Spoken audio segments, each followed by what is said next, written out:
तेव्हा कळायला लागल्यापासून 95 वर्ष वय झालं, एकही दिवस मारुतीची आंघोळ चुकली नाही. गावाला कधी गेला तर मुक्कामी घरी येतो, माणसं सांगत असतात घडतातच. म्हणून 3 प्रकारचे कर्म शास्त्राने सांगितले.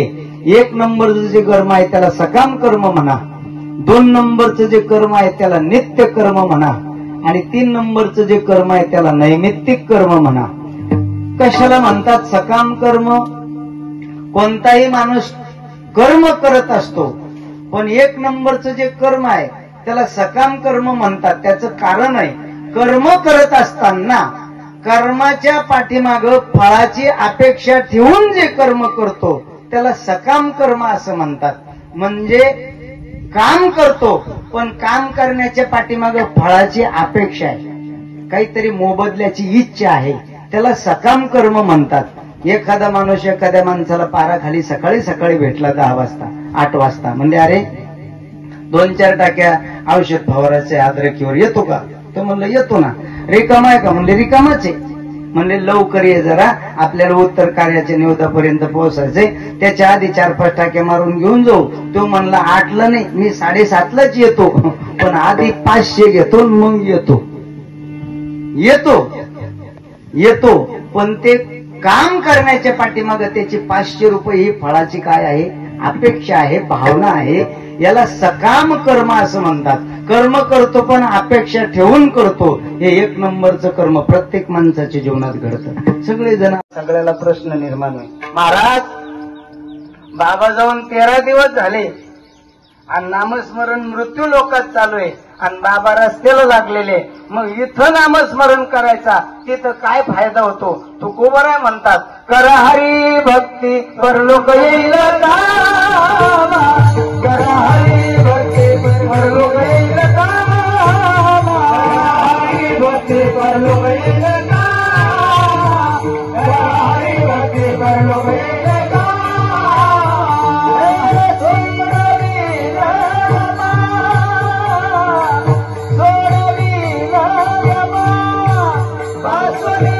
तत्र धुमो हो, ज्या अर्थी धुपट दिसतंय त्या अर्थी खाली कुठंतरी काहीतरी पेटले, ज्या अर्थी कीर्तन दिसतंय त्या अर्थी काहीतरी कारण त्याचं असलं पाहिजे. काय कारण? तर भूषण बाबाचं उत्तर कार्य हे कीर्तनाचं कारण आहे आणि त्याच्या निमित्ताने हे कार्य आहे. मग हे कोणी आयोजित केलं? हे 3ही मुलांनी आयोजित केलं. मग आता एखादा माणूस बसल्या बसल्या म्हणू शकतो, महाराज काय कारण कीर्तन करण्याचं? उत्तर कार्याचा आणि कीर्तनाचा काय संबंध आहे? ज्याचा काही संबंध नाही तो माणूस असा संबंध लावतो, त्याचा संबंध, तो बी याचा संबंध. काय संबंध आहे बा? माणूस मला आहे का आनंदाची गोष्ट आहे का? कारण सांगतो तुम्हाला.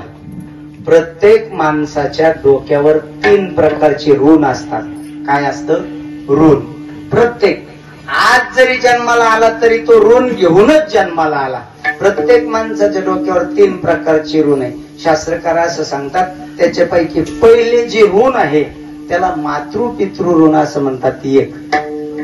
दुसरं जे ऋण आहे त्याला ऋषी ऋण म्हणजे साधू संतांचं ऋण म्हणतात 2. आणि 3 नंबरचं जे ऋण आहे त्याला देवाचं ऋण असं म्हणतात 3. आज जरी जन्माला आला तर ऋण घेऊन जन्माला आला.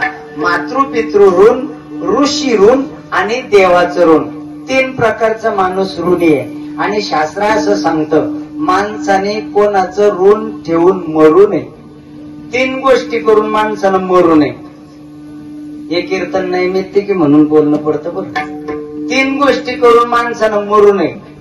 विधान आहे शास्त्राचं, ऋण, वैर, हत्या हे तो न चुके सर्वथा.